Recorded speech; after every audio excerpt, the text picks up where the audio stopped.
tightly knit brows had eased somewhat. In the backyard, the expansive garden was adorned with the flowers and plants cherished by Lu Xianyi, and particularly, there were exquisite cages housing numerous small creatures. Upon inspection, Chen Xiao noted that these cages were crafted from fine wood and exuded an air of luxury, lined with pristine white wool blankets. Each animal was dressed in elegant attire. Chen Xiao was at a loss for words. How do you keep these animals so clean? Lu Xianyi replied, they bathe daily. Don't you? Chen Xiao responded. The daughter of a wealthy family indeed lives in extravagance. It is conservatively estimated that at least 4 or 5 caretakers are needed for these creatures. Huh, you are rather compassionate, Lu Xianyi said proudly. You have an eye for character. I donate half of my allowance each year to impoverished regions. Chen Xiao was taken aback. How do you go about donating? Lu Xianyi explained, through a charity foundation introduced by a friend. They specialize in building schools in underprivileged areas. Chen Xiao, still incredulous, asked, have you ever seen the schools that were built? Lu Xianyi nodded. I've seen photos.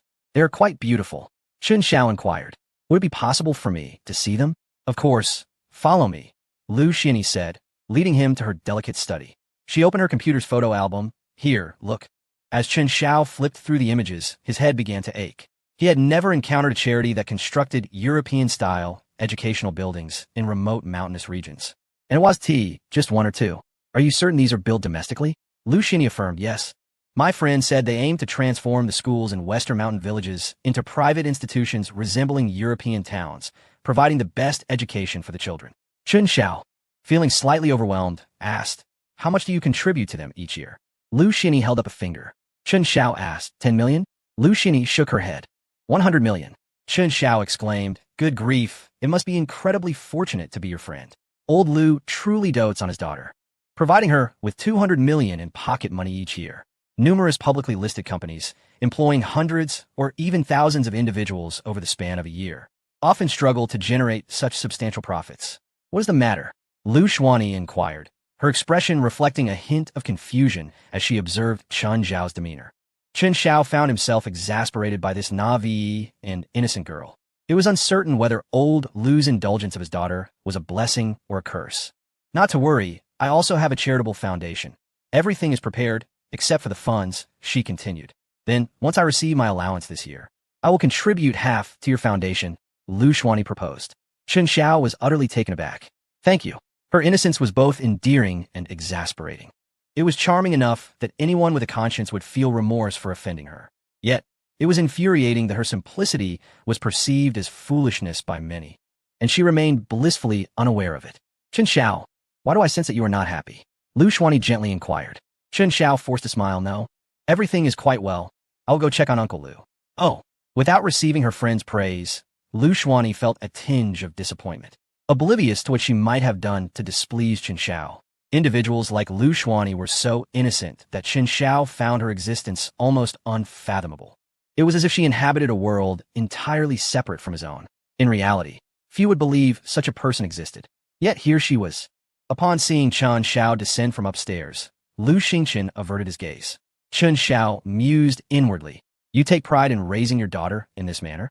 If she were to associate with the wrong crowd, her life could indeed become more miserable than anyone else's. Just look at the company she keeps, and it is evident that her prospects are grim. All of this lay squarely on Lu Xingchen's shoulders, a burden he could not escape. Of course, this was a matter for the Lu family, and it was not Chen Xiao's place to intervene. He contemplated voicing his thoughts, but ultimately swallowed his words. After some reflection, he decided to prioritize his own affairs before addressing anything else. Ha ha, Brother Lu, are you sulking? Lu Xingchen retorted, get lost. Did you not just call me Uncle Lu? Why the change? Chen Xiao nonchalantly waved his hand. Oh, we each have our own matters. I came to see you for something important. Lu Xingchen was left speechless. Did you not just say there was nothing urgent? I momentarily forgot, but as soon as I remembered, I rushed over, Chen Xiao explained. Lu Xingchen replied, Chen Xiao, in my decades of life, I have encountered fewer than 3 young people with a thickness of skin comparable to yours. Chen Xiao was taken aback. What? Who are the other 2? Introduce me to them. Lu Xingchen was at a loss for words. Is that the crux of my statement? Chapter 279, an unlikely friendship that is inconsequential. I wish to see who else possesses such a thick skin. Lu Xingchen had not felt this speechless in many years. You are aware of it yourself. Chen Xiao chuckled. Thick skin allows one to traverse the world. What of it? Lu Xingchen waved his hand, given our shared experiences. Just tell me what you need, and make it quick. Dinner is about to be served. Chen Xiao protested, come on, brother. Are you really going to shoo me away, just because it's time for dinner? Lu Xingchen shot him a glare. Are you going to speak or not? All right, I will speak. After a moment of contemplation, Chen Xiao finally stated, I am here to borrow money. Lu Xingchen smiled faintly, declaring that money could solve any problem. Tell me, how much do you require to leave my daughter? Chen Xiao was taken aback. This scenario feels oddly familiar. Are you watching too many dramas, old Lu? Ahem. Never mind that. If you wish to obtain money from me, you must first depart from my daughter. Chen Xiao was speechless. With your precious daughter. Even if someone sold her, she'd be counting money for others. You indulge her too much. Lu Xingchen shot him a glare. I take pleasure in it. After a moment of contemplation, Chen Xiao asked, by the way, old Lu, are you aware of your daughter's charitable foundation? Lu Xingchen nodded, yes, what of it? Chen Xiao continued, so you are unaware that she has been misled by her friends? There is no school being built. The money has been embezzled. Lu Xingchen chuckled, of course I know. But does it truly matter? As long as my daughter is happy, that is all that counts. Whether a school is built or not is of no consequence. Chen Xiao was taken aback. Hold on. Let's not forget we were rescued by the people of Chahakal. Ha ha. Chen Xiao, I remember quite well. Do you think you could have entered my home and had the audacity to provoke me otherwise? It's all thanks to that peculiar experience. Nonetheless, let's be clear. While I may not care if Xian Yi's money supports the mountain village, I personally invest substantial amounts annually in the western region's development. You are not the only one paving roads and providing water for Chahakal. Chen Xiao suddenly understood. The head of such a prestigious family would not be so foolish. Haha, old Lu, I apologize for misjudging you. Lu Xingchen scoffed dismissively, uninterested in engaging further. Chen Xiao, however, was undeterred. Brother Lu, I am not seeking your money. Rather, I wish to exchange something. Lu Xingchen raised an eyebrow. What do you propose to exchange? Money, of course. What else could it be? Lu Xingchen looked at Chen Xiao as if he were daft. Are you out of your mind? You want to trade 8,000 for my 10,000? Chen Xiao clarified. I am seeking to exchange for some dollars. U.S. currency. Only then did Lu Xingchen grasp that Chen Xiao must possess a considerable sum to locate him. Yet to him, no amount was trivial. Not interested. Chen Xiao countered. Old Lu, have you forgotten your indebtedness? Who handed you the knife when you contemplated eating tree bark? Lu Xingchen grimaced. The thought of eating tree bark was perhaps the most humiliating of his life, and being reminded of it left him speechless. All right. I owe you one. How much do you want? Chen Xiao extended a finger. Lu Xingchen guessed, $100 million? That was indeed Chen Xiao's initial thought, considering that the entertainment group was worth around $70 to $80 million. However, contemplating future projects on NASDAQ or other overseas exchanges, he replied, $1 billion. Lu Xingchen was taken aback. $1 billion would require over $60 billion to exchange. Does this kid possess such formidable resources? He probed, I only want cash. Chen Xiao grinned. No problem. I have plenty of cash. Lu Xingchen retorted. Such a statement warrants a punch. Nevertheless, Lu Xingchen was intending to invest in domestic real estate and was in need of cash, leading both to swiftly reach an agreement. After discussing serious matters, Lu Xingchen's demeanor noticeably softened. The two men sat on the sofa, smoking and engaging in light conversation. Tian Schumann, observing this scene from upstairs, smiled knowingly and instructed the housekeeper to prepare a few more dishes. However, Chen Xiao did not stay for the meal. He expressed his desire to resign before dinner. Naturally, Lu Xingchen did not try to persuade him to stay and cheerfully saw Chen Xiao to the door. If it weren't for this young man having his eye on his daughter, he would indeed be quite a delightful friend across generations. Lu Xingchen felt he hadn't quite finished their conversation and promised to visit Chen Xiao again, elaborating on the taste of tree bark, which, contrary to popular belief, wasn't as unpalatable as imagined. As Chen Xiao got into his car, he rolled down the window and said with a smile, by the way, Lao Lu, I forgot to mention that when I borrowed your knife to gnaw on that tree bark, I actually had 4 pieces of chocolate on me. Lu Xingchen was momentarily taken aback, his smile freezing in place. Realizing the gravity of the situation, Chen Xiao urged Lao Lu to start the car promptly. The engine roared to life, but it was too late. With a loud thud, a brick struck the roof of the car. Chen Xiao laughed heartily as he drove away, catching a glimpse of Lu Xingchen behind him, hopping in frustration and cursing. Not far from the scene, Chen Xiao's phone rang. It was Lu Xuani. Upon answering, he heard her somewhat aggrieved voice. Chen Xiao, why did you leave so suddenly? Did I upset you? Chen Xiao sighed, thinking how naive this girl was. No, I just had an urgent matter to attend to. I'll take you to play in Shishu next time. Okay? Really? Lu Xuanyi perked up instantly. Among her many friends, Chen Xiao was the most special. While she couldn't quite articulate what made him so, she felt that he was the only one who resembled a true friend. Those who surrounded her before seemed more like servants, always striving to please her and never daring to contradict her. Indeed, but you must promise me one thing, Chen Xiao said. Sure, what is it? From now on, stop doing charity work. Save your money. Lu Xuanyi paused, taken aback. What? You don't want me to? No, it's not that. All right, I promise you. Okay then, I'll hang up now. I'll get in touch with you. All right, but make sure to contact me soon. I'll be waiting. Yes, goodbye. With that, Chen Xiao ended the call, shaking his head. If he ever had a daughter, he would surely raise her to be a strong-willed woman, ensuring she would never be taken advantage of. Lu Xuanyi sat on the bed, clutching her phone, staring blankly at a message from a friend gently urging her to contribute to this year's charity fund. After a long moment, she typed out a message. Sorry, Lisa. I don't plan to donate to the charity foundation this year. Hesitating for a moment, she hit send. Within a minute, her phone rang. The voice on the other end asked urgently, Xuanyi, what's wrong? Are you unhappy? How about we go out to sea for some fun? I don't really want to go. Let's skip it, Lu Xuanyi replied. The other party's breathing became heavier for a moment, but quickly returned to normal. Then where would you like to go? The girls will accompany you. Lu Xuanyi declined. Let's not. I prefer to stay at home for now. Lisa spoke in a deliberately subdued tone. Xian, we understand that you are unhappy, but we cannot harm the children in the mountains. They are truly pitiable, lacking even the basic garments, and are waiting for our aid. Lisa, Lu Xian interrupted. I'm tired. Let us discuss this another time. With that, she hung up the phone. A twinge of sadness washed over her. Lisa's words of understanding felt insincere, merely a fade of empathy. From Lisa's anxious tone, Lu Xian sensed a troubling moral coercion. On the other end, after hanging up, Lisa's demeanor shifted from calm to cold as she addressed the others. What now? The benefactor has withdrawn funding. Lu Xian is acting like a fool. Let's concoct more sob stories. Otherwise, how shall we divide the funds this year? Indeed, dealing with such a Navi girl is hardly a challenge. Another chimed in. Let her cool off for now. We can always employ charm later. No. One man interjected sharply. We could deceive her for money, but we must never invade her privacy. No one can withstand Lu Xingchen's wrath. His words brought an immediate hush over the group. Then let us focus on securing funds and keeping the princess content, another suggested. Yes, we must be more cautious in our dealings. As Lu Xian hung up, a pang of guilt settled in her heart. Yet, recalling her promise to Chen Xiao, her resolve strengthened. Upon exiting, Tian Schumann noticed her daughter's discontent and inquired, What troubles you, my little princess? After a moment's hesitation, Lu Xian replied, Mother, I have decided not to donate to the charity foundation this year. Tian Schumann paused, aware of the foundation's true nature, merely a group that played along to please their daughters. Under watchful eyes, although initially disapproving, she had dismissed her concerns when Lu Xingchen deemed the contribution as merely paying their wages. Now, her daughter's reluctance raised questions. Had she uncovered something? Why the change of heart? Tian Schumann asked. Chen Xiao advised against it. Lu Xian responded.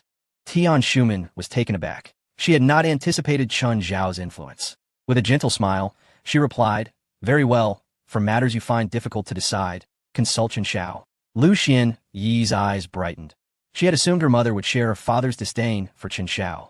Should I mention this to father? Tian Schumann lightly shook her head. No need. Just approach him when you require funds. Lu Xian considered this logic. Understood. After a moment, Tian Schumann added, It wouldn't hurt to spend more time with Chen Xiao. He seems like a good lad. Delighted by her mother's approval, Lu Xian embraced Tian Schumann's arm, exclaiming, Does that mean you support me, mother? With a tender smile, Tian Schumann affirmed, Yes, I support you. Yay, thank you, mother. Meanwhile, Lu Xingchen, engrossed in the news downstairs, remained blissfully unaware of the decision made by the mother-daughter duo behind his back. Moreover, he transformed into a heartless cash machine. The once inseparable companion had gradually morphed into a creature that merely uttered dad, transfer money, a gluttonous beast. The following day, Chen Xiao commanded Su Tang to send someone to open an account at a Swiss bank, for in this era, it remained a neutral party, a relatively secure, temporary storage for funds. Once he firmly established himself abroad, he would transfer the money out. Chen Xiao's profits from the steel industry had already surpassed 10%. Even if he decided to liquidate his assets at this juncture, he would still reap over 10 billion in profits. As money accumulates, it gradually transforms into mere numbers. Chen Xiao began to contemplate the construction of schools. The more the better, with a goal of at least several hundred.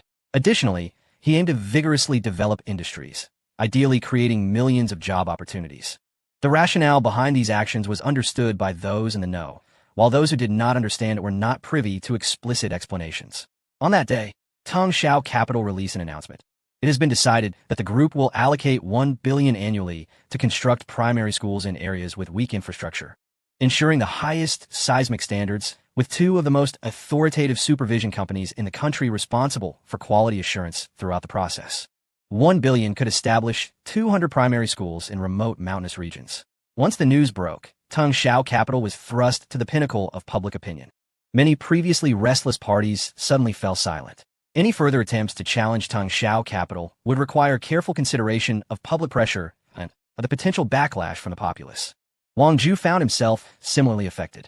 "Damn it, I'll see if you truly allocate $1 billion each year," he exclaimed.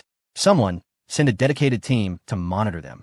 If Tong Xiao Capital engages in any deceit, we will expose them at the first opportunity." Chen Xiao's actions compelled Wang Zhu to abandon most of his plans. To challenge him now required greater subtlety and a higher cost. Fortunately, the live-streaming venture progressed smoothly. Under the pressure of the Wang family's authority, Li Chunfeng indeed rejected Chen Zhao's acquisition offer. Upon reflecting on this matter, a faint smile appeared on Wang Zhu's face. The only flaw in this situation was that while he had rebuffed Chen Xiao, he had not accepted his own acquisition proposal. There remained a degree of risk. What if Chen Xiao found a loophole and managed to seize it? Just then, one of his subordinates reported, "Mr. Wang, Tong Xiao Capital has abandoned the acquisition and has instead initiated offers to several other companies." Wang Zhu was taken aback. Which companies? His subordinate had prepared the information in advance and promptly handed it to him. "Please take a look." Upon reviewing it, Wang Zhu noted that these were all reasonably strong private enterprises. After careful consideration, he remarked, "Utilizing the influence of the Wang family, we should acquire them if possible. If not, they must not fall into Chen Xiao's hands." "Understood." Chen Xiao soon received a report. "Boss, our acquisitions are facing significant obstacles." Chen Xiao grinned. "Let the disputes be intense, but not overly so. Maintain a balance that allows the Wang family to acquire these companies." "Yes, boss." Chen Xiao gazed at the tranquil Qian Lake, chuckling as he muttered, "Fool, do you think you can contend with me?" After berating himself, Chen Xiao felt something was amiss. Why is Qian Lake still so empty? Where are the yachts from Bailon City? Why haven't they arrived yet? Oh, the boss has returned from Europe. What about the dock? Have them come early to build. Otherwise, I might as well open a funeral street. All right, I will urge them immediately. Chen Xiao finally relented. And then there's the Bugatti shoot next month? Ah, it's truly delightful to spend someone else's money. Chapter 281. The Pleasure of Wang Zhu. A few days later, Chen Xiao completed the setup of his account in Switzerland. While he enjoyed his time with Lu Xingchen, he remained serious about business. The two engaged in several discussions, ensuring that all preliminary work was in order, just waiting for Chen Xiao's funds to finalize the transaction. On this day, Chen Xiao was reviewing work reports in his office when he discovered that the 5 companies competing to be acquired by Wang Zhu were progressing slowly. Overall, it appeared that the Wang family was reluctant to spend much, opting instead to leverage their connections and influence to suppress prices, aiming for a lower acquisition cost. Damn it! How can they call themselves an illustrious family when they're so stingy? It seems the time has come to stoke the flames. After pondering for a moment, Chen Xiao dialed the Wang family's number. Wang Zhu was taken aback. What could Chen Xiao possibly want at this hour? "Hello, Chen Xiao. Are you ready to concede defeat?" "Haha, Mr. Wang, I was just contemplating when this cycle of vengeance will end. Besides, the acquisition of these companies should hold no real benefit for you, right? It will be far more convenient for you to assist me." Wang Zhu felt a surge of pride. Finally, he had the upper hand. "Ha ha ha. Can I interpret this as you begging me? Begging you? Who do you think you are?" Wang Zhu was momentarily stunned, clearly not expecting Chen Xiao to insult him, which ignited his fury. "Do you even know who you're speaking to? Are you aware of the consequences of your words?" Chen Xiao sneered. "What? If I were to speak kindly, you might spare me? Regardless of what I say, you will do your utmost to undermine me. So why should I bother being polite?" Wang Zhu. He was born into a wealthy family, accustomed to maintaining a facade of dignity. While he excelled at underhanded tactics, in a verbal clash, even 3 Wang Zhus together would not stand a chance against Chen Xiao. "Just wait." Chen Xiao laughed. "Look at your impoverished demeanor. resorting to schemes over a few small companies. I'll show you what it means to have money make the world go round, and that rewards inspire bravery. Just watch whether I can acquire these companies. With that, he abruptly hung up the phone. Wang Ju was left in a daze. He had never imagined that someone born with a silver spoon could be labeled as impoverished. Damn it, am I poor? Did he just call me poor? Those around him exchanged glances. The Wang family, with their grip on multiple monopolistic industries, could hardly be associated with poverty. Mr. Wang, that kid is utterly ignorant, blinded by sudden wealth, thinking he is above everyone else, merely looking through a narrow well. Yes, please calm down. It's not worth your anger. The group quickly reassured him, and one middle-aged man with a severed arm spoke up. Mr. Wang, it's just a few companies. Why not let him have them? Absolutely not. Wang Ju snapped. What does Chun Xiao think he is? Trying to snatch my food? I can arrange meetings with the heads of those companies and secure them swiftly. Understood, Mr. Wang. After ending the call, Chun Xiao smiled as he fiddled with the jade-inlaid gold lighter on the table, producing a rhythmic clicking sound. Before long, and Zhong sent a message. Wang Ju is furious and vows to acquire those 5 companies.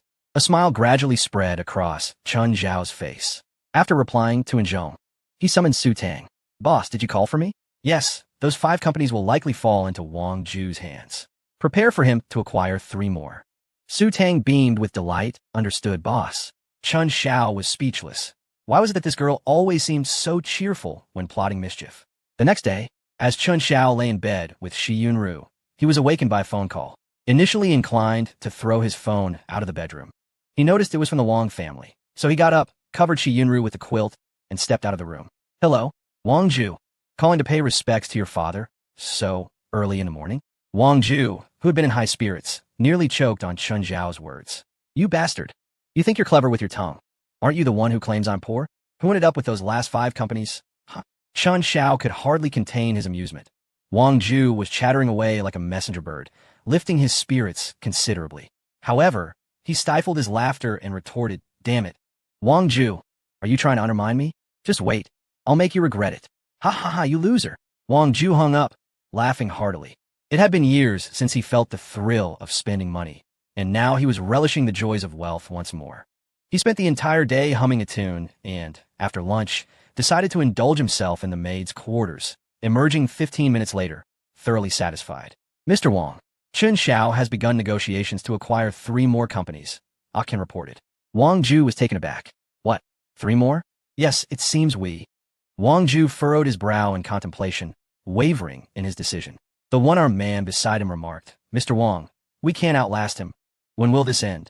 It's time to pull back. Although Wang Ju had hesitated, this statement prompted a swift resolution. Acquire those 3 as well. Let us see how many companies he still has his eye on.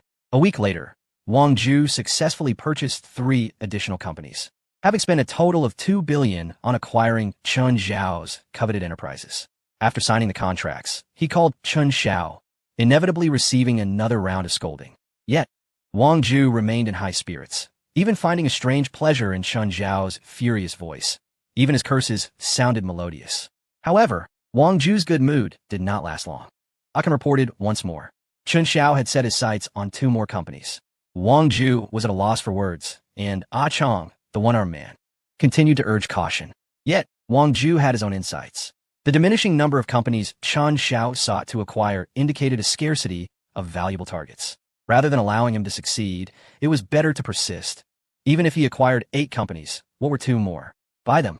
Chun Xiao had returned to the normalcy of campus life. Every day, I attend classes, share cinematic experiences with Tan Sheng, and indulge in meals, while in the evenings, I accompany Li Wenli on leisurely strolls around the campus, exploring its hidden nooks and crannies.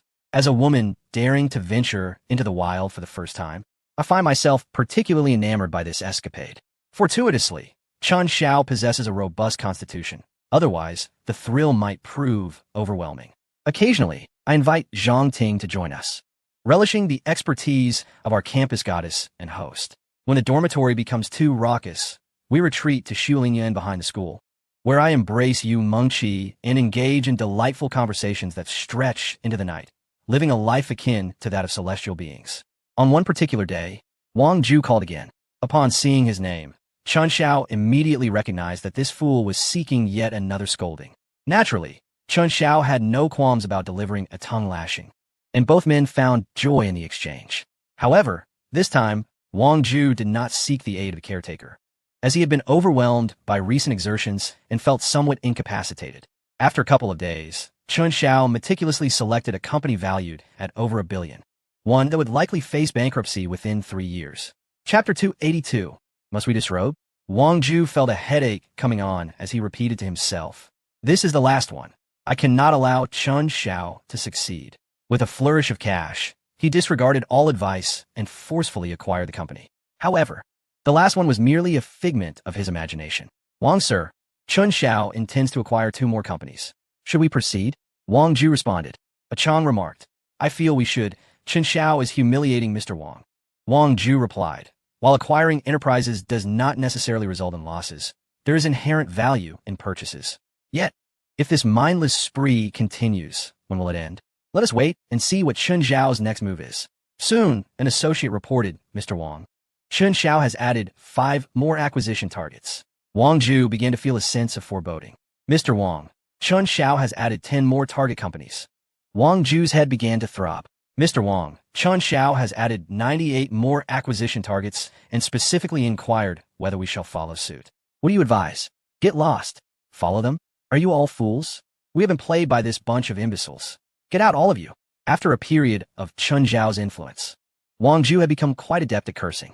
He promptly dialed Chun Xiao's number and launched into a tirade. "Damn it, Chun Xiao, you tricked me.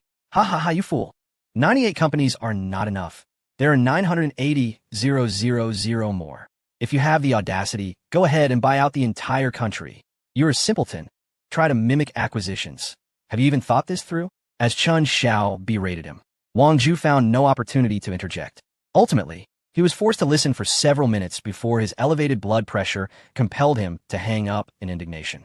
The 2 delicate caretakers, witnessing the commotion, hurriedly inquired, "Mr. Wang, should we take you to the hospital?" Wang Ju, panting heavily, replied, "No, it's unnecessary. Just bring me my medication. I can manage." At that moment, a Chang burst in, exclaiming, "Mr. Wang, we have finalized a full acquisition deal with Chun Xiao in the live broadcast." Meanwhile, Li Chunfeng has already arrived in Canada. Hey, Mr. Wang? Mr. Wang? Please wake up. Call an ambulance."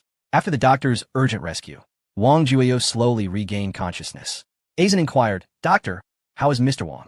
The doctor let out a long sigh of relief and replied, "For now, his condition is stable, but he must not become overly agitated." At that moment, someone asked, "Is Mr. Wang in this ward? I have flowers for him." Aizen was taken aback and turned to the doctor. "Are flowers permissible?" The doctor nodded. "Yes. Flowers can help ease one's mood." Aizen gestured for the flower bearer to enter. Wang Ju slightly turned his head and weakly asked, "Who sent them?" Aizen picked up the card and was momentarily stunned. Wang Ju frowned slightly. "Who is it? It's not convenient to say. Cough, cough." Wang Ju became somewhat agitated. The doctor quickly snatched the card away. "Mr. Wang, please remain calm. I will read it to you. Dear Mr. Wang, I hope for your swift recovery. Millions of private enterprises are counting on you for salvation. Chun Xiao, beep, beep, beep. Mr. Wang, please do not be agitated. I've already informed you. Mr. Wang, wake up." Aizen gritted his teeth, thinking that if it weren't for the necessity of this Dr. S treatment, he would have wanted to slap him. On the other side, Chun Xiao received this information and burst into laughter. His knowledge of Wang Ju's affairs was, of course, thanks to Zhong's capabilities. With ample funding as a backing, Zhong had established a meticulous intelligence network across several cities connected to Chun Xiao, successfully infiltrating Wang Ju's circle. This allowed him to keep a constant watch on Wang's movements. Whether Wang would awaken again was no longer a concern for Chun Xiao. As the month drew to a close, Tung Xiao Capital's profits in the steel industry had surpassed 20. The substantial amount of capital compelled him to begin liquidating positions early. Daily, large sums of money flowed in. Chun Xiao transferred over $6 billion to Lu Xingchen in exchange for $1 billion deposited in foreign banks. After Li Chunfeng went abroad, Tung Xiao Capital's investment team spent $80 million to finalize an acquisition agreement with him. Presently, Chun Xiao had become the absolute majority shareholder of the live streaming platform, holding over 80% of the shares. The remaining minor shareholders were also engaged in negotiations for their buyouts. If they stubbornly refused to sell, Chun Xiao would resort to financing methods to continually dilute their shares. Chun Xiao opened the live streaming webpage, observing a throng of attractive young women working for him, feeling a surge of satisfaction. As he scrolled the mouse up and down, selecting one after another, he pondered which one to choose. After a while, he stood up and prepared to leave. Lin Yinran quickly asked, "Are you going out, boss?" "Oh, I'm returning to Binhuiyuan." Oh, returning to Binhuiyuan did not require the arrangement of a driver or bodyguard. However, Lin Yinran's cheeks flushed. Binhuiyuan was home to a woman connected to the boss. During the day, the boss was indeed. Seeing Lin Yinran's face turn crimson, Chun Xiao realized she was likely imagining something inappropriate. "Yinran, huh? Accompany me? Huh?" Lin Yinran hesitated. She had secretly noted Chun Xiao's achievements in the corridor. Was it truly appropriate to go together? "Can I?" Chun Xiao smiled, then suddenly changed his expression. "No. What thoughts occupy your mind, my dear? Focus on your work."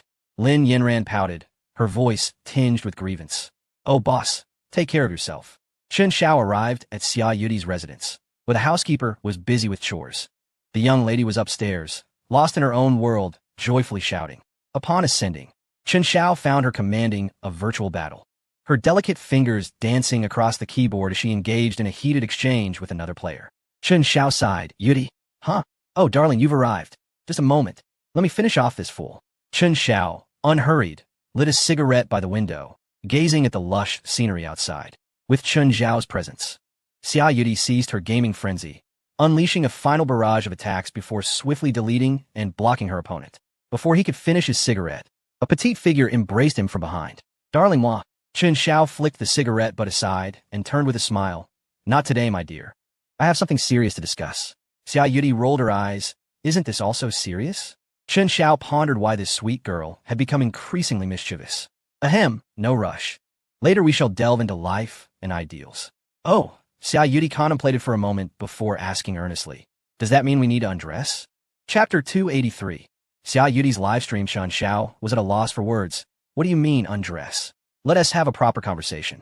"Jiao, please prepare a pot of tea, the one Chun Xiao loves," Xia Yudi called downstairs. "All right." She then reclined on the sofa, swinging her fair, delicate legs. "Come on, sit properly. I have serious matters to discuss." "Ugh, so troublesome," Xia Yudi complained. Yet, it was impossible for her to sit still. She nestled against Chun Xiao, resting her head on his thigh, gently stroking his stubble. "How alluring you are," Chun Xiao replied. "I truly marvel at your charm, little enchantress." "Hee. I can feel your affection for me," Xia Yudi said, shaking her head. Chun Xiao quickly straightened up. "Tell me, do you enjoy live streaming?" Xia Yudi gazed at Chun Xiao with wide eyes. "I like you." Chun Xiao was speechless. "I'm being serious. I have acquired a live streaming company for you." Xia Yudi froze. "What? You acquired a live streaming company? Which one?" She hurried to her computer, opened a minimized web page, and pointed to a frequently used guild page. "This company?" Chun Xiao nodded. "Exactly. I noticed your passion for gaming, so I decided to purchase it." Xia Yudi was utterly astonished. "You bought a live streaming company just because I enjoy gaming?" In that instant, her heart felt as if it had melted. Now, no matter what Chun Xiao wished to unlock, she wouldn't refuse. "But, is this not too extravagant? How much would that cost?" Chun Xiao smiled. "You know, to me, money is merely a number. It can transform into tangible assets, which is not a loss. So, are you willing to earn money through live streaming for me?" Xia Yudi leapt into his arms. "I am willing. I will do anything." "All right, then let me teach you your first lesson." Xia Yudi looked up and inquired, "What lesson?" Chun Xiao wore a mischievous smile, clearly eager to please his benefactor. The aunt downstairs brought up a pot of tea, although the door was ajar. She still prepared to knock. However, upon lifting her gaze, she nearly dropped the teapot. Chun Xiao mused that this aunt was somewhat lacking in experience.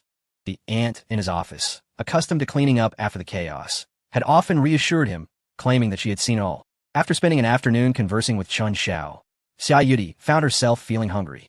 Nevertheless, she continued to eat while serving him his favorite dishes. Chun Xiao was in high spirits today, having not only acquired a live streaming platform, but also unlocked a wealth of new knowledge, indulging himself thoroughly. After a satisfying meal and completing important matters, the two embraced on the spacious sofa in the esports room. Chun Xiao observed as Xia Yudi registered her streaming account. "Chun Xiao, what should I play?" she inquired. He pondered for a moment and asked, "What are you skilled at?" Xia Yudi flashed a sweet smile, replying, "You should be asking what I'm not skilled at. That might yield fewer options." Chun Xiao was rendered speechless. She truly embodied the spirit of an esports girl. Reflecting on the upcoming release of League of Legends next year in the domestic market, he suggested, "Then let us go with Dota." Alright, Xia Yudi quickly set up her account and dove into the game. Yet, in the realm of live streaming, where major guilds dominated, a newcomer without any connections would naturally struggle to attract viewers. However, Xia Yudi remained unfazed. Once she entered the game, she swiftly began to dominate, drawing the attention of a few onlookers. "Wow, a cute girl. So beautiful," a viewer exclaimed. "Here's a few fan glow sticks. Can we be friends?" Another chimed in. "My goodness, how can someone be this adorable?" Even without beauty filters or makeup, Xia Yudi's appearance was exceptional. While the number of viewers entering her stream was limited, those who did were unlikely to leave. Yet once she began playing, she was too engrossed to notice the comments from viewers, oblivious to both the chatter and gifs, as she focused intently on controlling her character in battle. Chen Xiao scrolled through the myriad of comments requesting Xia Yudi's contact information and decided to make a call. "Hello, please recharge my account with 100 million. After all, any tips given would ultimately benefit his company, not someone else's." "Understood, boss." Before long, a message floated across the live stream. "The wealthy Mr. Xiao has recharged 100,000,000 coins, becoming the supreme emperor. Congratulations, Mr. Xiao." In an instant, the internet erupted. Who could possibly be so extravagant as to recharge 100 million? Wow, a big spender. This isn't just a tycoon. This is a legendary figure. What on earth? That's more than I've ever spent. Are they insane? 100 million for a live stream? Another viewer mused. If going crazy can earn me 100 million, I wish to embrace this madness fully. As he had yet to configure the chat permissions, Chen Xiao's private messages were instantly flooded. "Big brother, join my guild. I'm your long-lost son. Mr. Xiao, share your address. Meh. I come keep you company? Don't worry, I'm quite capable. Godfather, send me a super gift. I'll play with you for a week." What does that sound? The messages were a chaotic jumble, with every manner of request imaginable. It wasn't until Chen Xiao disabled the private messaging feature that the noise subsided. In search of a nickname for Chen's little fish, one stumbled upon Xia Yudi. Then, with the acquisition of a remarkable rocket priced at 2,000 each, the excitement commenced. When someone began to shower the platform with extravagant gifts, an announcement echoed across the site, allowing them to enter rooms with super gifts and seize small tokens of appreciation. Initially, the prominent streamers paid little mind to this phenomenon, for the internet was rife with affluent individuals, and the act of bestowing a super gift was hardly a novelty. However, as the super gifts poured in consecutively, the atmosphere shifted dramatically. Who, then, was this Chen's little fish, captivating the attention of the wealthy upon arrival? "Xiao Yi, we beseech you for rockets," they exclaimed, for she was as sweet as she was savory, capable of both kisses and playful gestures. Xiao Yi, however, was oblivious to the chatter. In an instant, tens of thousands flooded into Xia Yudi's live stream. The dazzling effects of the super gifts overwhelmed the entire screen, rendering the comments beneath indecipherable. Yet, the audience in Xia Yudi's live stream continued to swell, surpassing 1 million in mere minutes. Chen Xiao, fatigued from clicking the mouse, called for the maid. In that brief moment, he had already bestowed over 100 super gifts, amounting to more than 200,000 in value. The affluent patron finally paused, having spent an astonishing sum of 200,000 in one go, an impressive feat that surely ranked among the top 10 single gift contributions. "I wouldn't dare squander my joy beans in such a manner." Not long after, Chen Xiao summoned the maid again. "Annie, just keep clicking this little rocket. Don't stop. Just keep at it." The maid, unfamiliar with computers and somewhat elderly, hesitated. "Boss, I fear I might click the wrong thing." "No worries, just click away." Chen Xiao reassured her. She complied, and soon, the super rockets began to soar once more in the live stream. None anticipated that the true mastermind behind this flurry of rockets was the maid herself, who was too unaware of their significance and inwardly lamented how children engaged with such trivialities. Little did she know, each gentle tap of her finger sent a portion of her salary soaring into the digital ether. Xia Yudi's live stream reached an audience of 2 million. The guild leaders who initially entered pondered whether to sign this newcomer. However, seasoned professionals quickly surmised that a newcomer attracting such lavish expenditure from a wealthy benefactor must be linked to some form of transaction. In essence, the generosity of affluent patrons typically lacked altruism. It was purely business. For instance, Chen Zhao's millions spent on rockets were partly redirected back to his company, while the other half enriched Xia Yudi, ensuring that no outsider benefited unduly. This, in turn, stirred the emotions of numerous onlookers, prompting them to partake in the gifting frenzy, generating substantial profits. Moreover, the fan base swelled to 500,000, a dual victory in both fame and fortune. While a solitary individual may not account for much, the multitude of streamers across the platform incessantly contributed to Chen Zhao's financial gains. With the fervent support of super gifts combined with Xia Yudi's admirable skills, melodious voice, charming appearance, and candid personality, she garnered considerable attention from admirers. However, this girl was solely engrossed in gaming and engaging in verbal sparring with her opponents, completely disregarding her fans. Surprisingly, rather than inciting discontent among her followers, this behavior garnered her an unexpected amount of affection. Chen Xiao couldn't help but marvel at the adage that beauty is justice, with Xia Yudi's remarkable prowess overshadowing the majority of aesthetically pleasing streamers. Coupled with her charming personality and commendable gaming skills, it was no wonder she attracted countless admirers. Nevertheless, with rising fame comes increased scrutiny. Numerous streamers, feeling overshadowed, began to express their discontent and retaliate maliciously. However, they soon discovered a peculiar truth. A mere hint of defamation against Xia Yudi would lead to immediate account suspensions, regardless of whether one was a prominent or lesser-known streamer. Those with connections in the official circles began to investigate and ultimately received a unanimous warning. Do not provoke Chen's little fish, for no one can afford to offend her. At this revelation, all the major streamers comprehended the gravity of the situation. Those who had recently slandered her hastily issued apologies, while a throng of significant streamers rushed into Chen's Little Fish's live stream, showering her with an incessant barrage of virtual rockets. Flattery reached unprecedented heights. Sister Fish is so beautiful and an incredible gamer. Sister Fish is magnificent, gracefully meeting her demise. Sister Fish's movements are so ethereal. Even colliding with walls looks chic. Viewers were left in utter astonishment. What is happening? Are all the major streamers collectively fawning over a newcomer? What is Sister Fish's background? Even the top streamer is here to curry favor? It appeared that Sister Fish was firmly seated on the throne of prominence. Do not insult my Sister Fish. She is a queen. That night, Xia Yudi made her debut at the pinnacle of success. It was not until she grew weary from gaming that she glanced at the livestream page. Oh my goodness. This is Chun. Cough cough. The livestream. Chun Xiao hurriedly reminded her. It was only then that Xia Yudi realized the multitude of viewers and gifts flooding in. Chun Xiao gestured for her to interact with the fans. Xia Yudi surveyed the rapidly scrolling messages, noticing that the most frequent inquiry was about whom the little fish had been conversing with just moments ago. Xia Yudi chuckled and replied, "Who was I talking to? Why, of course it was my boyfriend. Oh no, the goddess I just started to adore is already taken. Little fish, you're so beautiful. You should remain forever alone. Other goddesses do not even pass gas, and you have a boyfriend? No one is worthy of you. Who is he? I will end him." Those without money swooned from behind the screen, while those with money grab hold. Xia Yudi was speechless. My boyfriend is a true god. I am the one unworthy of him. So please refrain from asking about this again. Next question. The most frequently asked question afterward was about her daily streaming schedule. That varies. As long as I'm not accompanying my boyfriend, I can stream almost any time. The fans chimed in, "Damn it. With each utterance, you're feeding us dog food. At least give us a sip of water to wash it down. Mom, I am full. I do not need a midnight snack." Did Sister Fish's husband save the galaxy in a past life? Once Xia Yudi settled into the groove, she enjoyed a delightful conversation with her fans. Although the heat of the live stream diminished somewhat after she ceased gaming, over 1 million viewers remained online. During her inaugural live stream, as she chatted into the night, she turned to find Chan Xiao asleep on the sofa.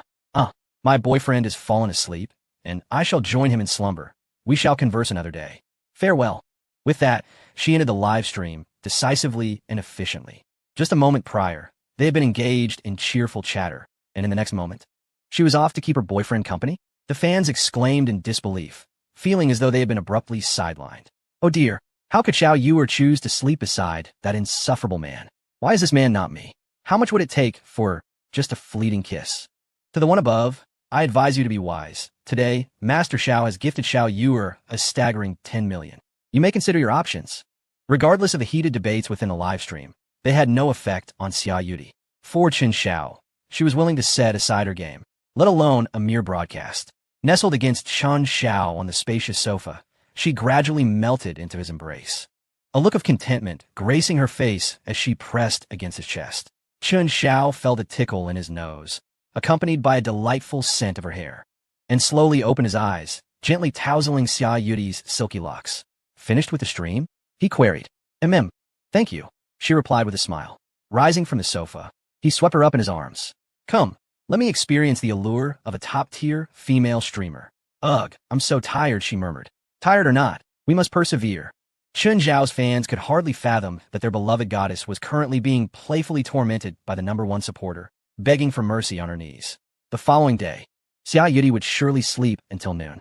Chun Xiao rose early to practice the qigong taught by Huang Banzian, feeling invigorated and ready for battle.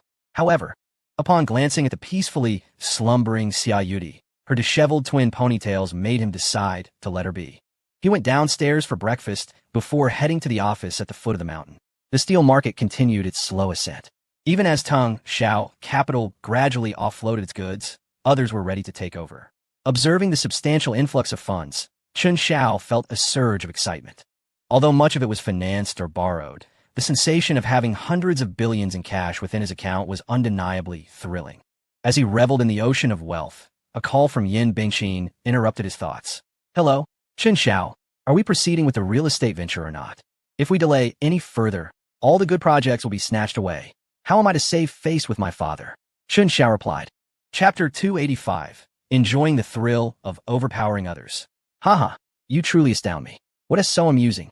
Are you coming or not? Your jersey is still here, freshly laundered by my own hands. Are you not touched? I am touched, he replied. Yin Bingqin, like a delighted child receiving praise, bubbled with joy.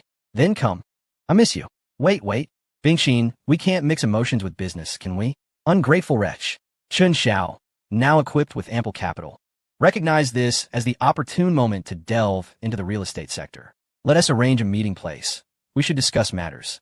Upon mentioning business, Yin Bingqin instantly transformed. All right, I will send you the address shortly. Goodbye. After hanging up, Chun Xiao gazed at the 600 billion in cash within his account and stood, announcing, Yin Ran, please make the necessary arrangements for our visit to this location. Understood, boss. As Chun Xiao prepared to depart, security remained stringent. Though Shi Zhongfu had perished, Wang Zhu was still a force to be reckoned with. Chun Xiao had to remain vigilant. Heishuan security has now expanded to a formidable force of 2,000 personnel, comprising 800 men and 200 women. The male bodyguards are categorized into various ranks, including close protection, covert operatives, and perimeter security, among others. To approach Chun Xiao, one must navigate through at least 3 layers of security, both overt and covert, to ensure safety. As for the female bodyguards, their primary role is to provide security for several of Chun Zhao's female companions, including Sun Ying, who resides far away in Lijiang. Given that this occasion is a business meeting, Yin Bingqin ultimately decided to host it at her residence. This choice was also influenced by her awareness of Chun Zhao's current circumstances, prioritizing safety. At the entrance of the Zijing Manor, her villa is adorned with twinkling neon lights, and the lawn is arranged to resemble a vibrant camping site.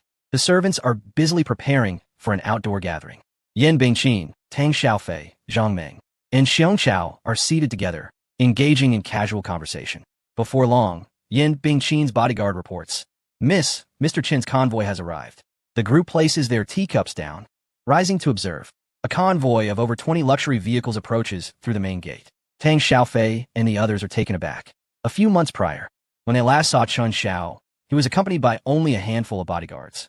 Now, mere moments after the convoy halts, a swarm of bodyguards disembarks, spreading out to secure the vicinity. Once the area is deemed safe, they open the door of a bulletproof vehicle, and Chun Xiao emerges, a cigarette held between his lips, while someone promptly offers him a light. Chun Xiao tilts his head slightly to light the cigarette before stepping forward. Zhang Meng exclaims, wow, he looks incredibly impressive. Tang Xiaofei adds, among the second-generation elite, none can rival him. Xiong Chao remarks, we may also hail from privileged backgrounds, but this is the first time I truly sense the aroma of wealth. Tang Xiaofei and Zhang Meng nod in agreement. The cost of Chun Zhao's security detail, which amounts to several million a month and tens of millions annually, far exceeds their own financial capabilities. Hey, it's good to see you all again. Chun Xiao greets with a smile. We're well, Brother Xiao. You are simply extraordinary, Zhang Meng exclaims. Chun Xiao responds with a smile. I inadvertently offended some individuals.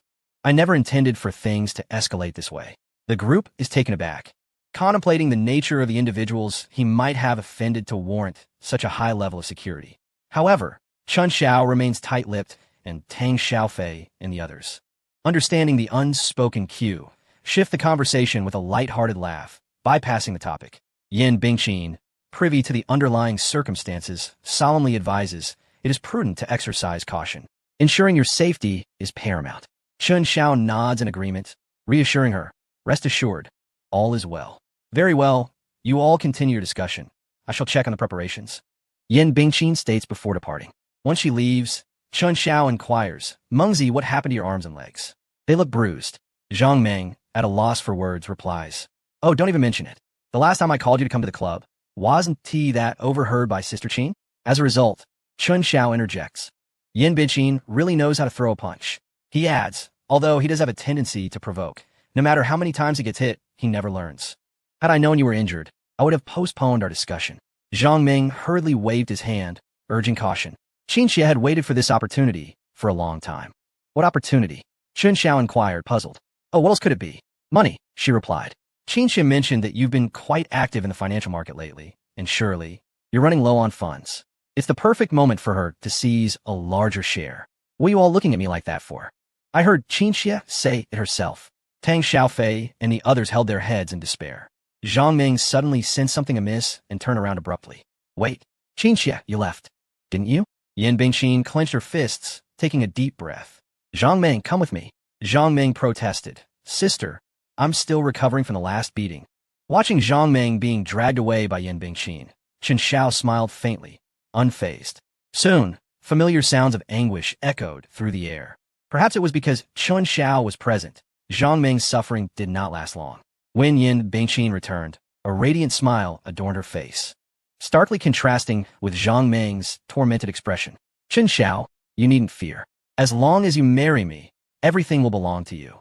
My desire for more shares is merely to secure some authority at home. Otherwise, if you ungrateful one, bully me, where would I seek justice? The crowd gasped at Chun Xiao's amused expression. Look, I treat Qinxia like a brother, yet she is always scheming to sleep with me. Yin Bingqin rolled her eyes. What is wrong with a little intimacy among brothers? Chun Xiao paused, turning to glance at the other three. Tang Xiaofei and the others, eager to survive, quickly interjected. We're not brothers with Qinxia. We're more like siblings. With his growing power, Chun Xiao found himself less apprehensive of Yin Bingqin. Even if he momentarily succumbed to temptation, he was determined not to jeopardize his plans for making friends. All right, we can indulge a bit when time allows. Yin Bingqin retorted.